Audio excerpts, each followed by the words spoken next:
and I simply remove the telephone jack and plug it into this box here, the modem. I then take another wire from the modem and plug it in where the telephone was.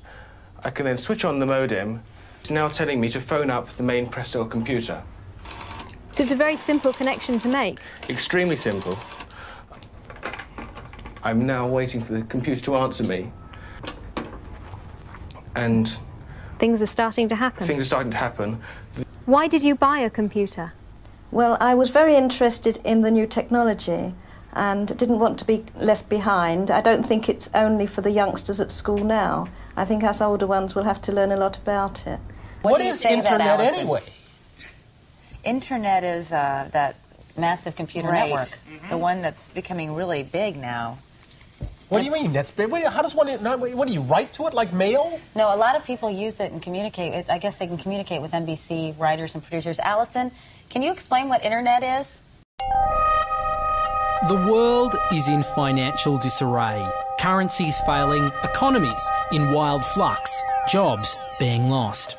But what if you could build an entirely new economy, one specifically designed for the digital realm? Well, that is the dream behind Bitcoin. Bitcoin, for those of you who don't know, is an electronic online currency that was created in 2009. It was made by someone who did it under the pseudonym Satoshi Nakamoto. Like any economy, you don't want too much too fast, because then the value of your currency drops, or so slow that your economy grounds to a halt. It's designed to be a self-stabilising economy. Whether it actually is that way, though, well, that is a little bit more complicated. Because some people have said, hey, Bitcoin is the answer to those problems. Are you a believer? Well, Bitcoin is exciting because it shows how cheap it can be. Bitcoin is better than currency in that you don't have to be physically in the same place, and of course for large transactions currency can get pretty inconvenient. And what is Bitcoin? Bitcoin is a currency on the internet.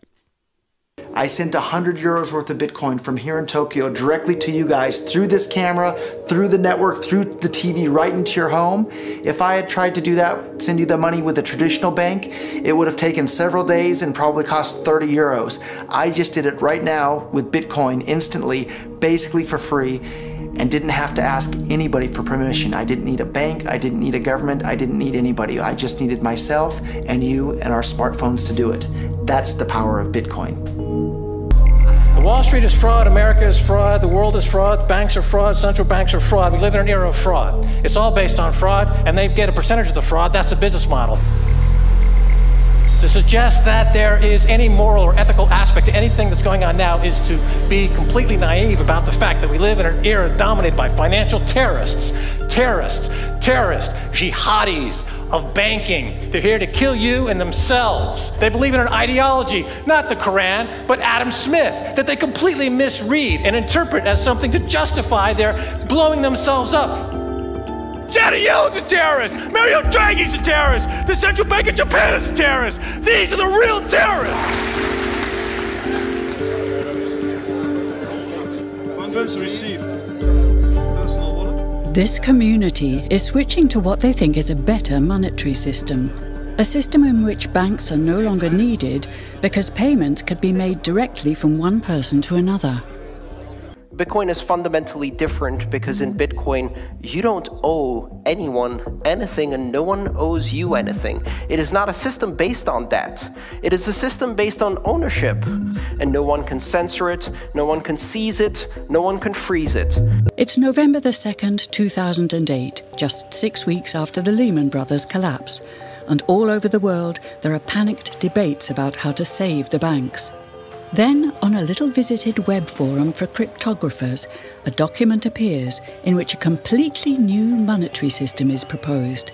The visionary author calls himself Satoshi Nakamoto. These were the darkest days of the financial crisis.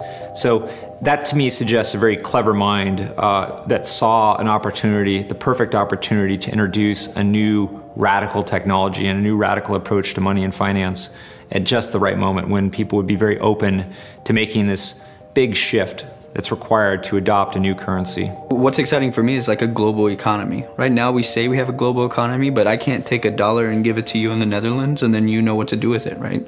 You would have to go and change it to your native currency. And when you kind of eliminate that step, and I can just send you one form of payment and you can send me a product in a matter of seconds, that starts to change things from a global perspective. How could this digital coin invented by this Satoshi Nakamoto become hundreds of times more valuable than the dollar? And why do enthusiasts like Roger Fear want the world to switch to bitcoins? I'm giving every single person here 1,000 yen worth of bitcoins, which is like $8 and something cents. Back in the early days, you know, I'd get phone calls from my buddies, oh, hey man, I lost 10,000 bitcoins because my computer blew up, right? Back then, one bitcoin was less than a penny, right? So nobody cared. They lost $10. I don't care, right? And now 10,000 bitcoins, that's, you know, $5 million. That's a big deal, right? I think a lot of people are underestimating the way in which Bitcoin and the blockchain are going to change the power structures in society in general. I mean, I grew up in the US and I see all these people like, yeah, nuke everybody in the Middle East and kill them all. And then they have the former Secretary of State, Madeleine Albright, on 60 Minutes, one of the most popular news shows in the US. And they asked her, they said, like, there's reports that more than 500,000 Iraqi children have died as a direct result of US sanctions. And she looks back at her with a straight face and she goes, it was a really tough decision, but I think that it was worth it. Worth murdering 500,000 kids because of what the government did? And I apologize for crying, but it just disgusts me from my core when I see government people murdering people around the world. It's not just theoretical, these are real people with real lives. And it's real people, and Bitcoin has the power to undermine everything they're doing to people around the world. And I'm sorry for shouting, but it just disgusts me what these people in government do. And they do it through central banking and through the control of the money supply, and Bitcoin takes that away from them.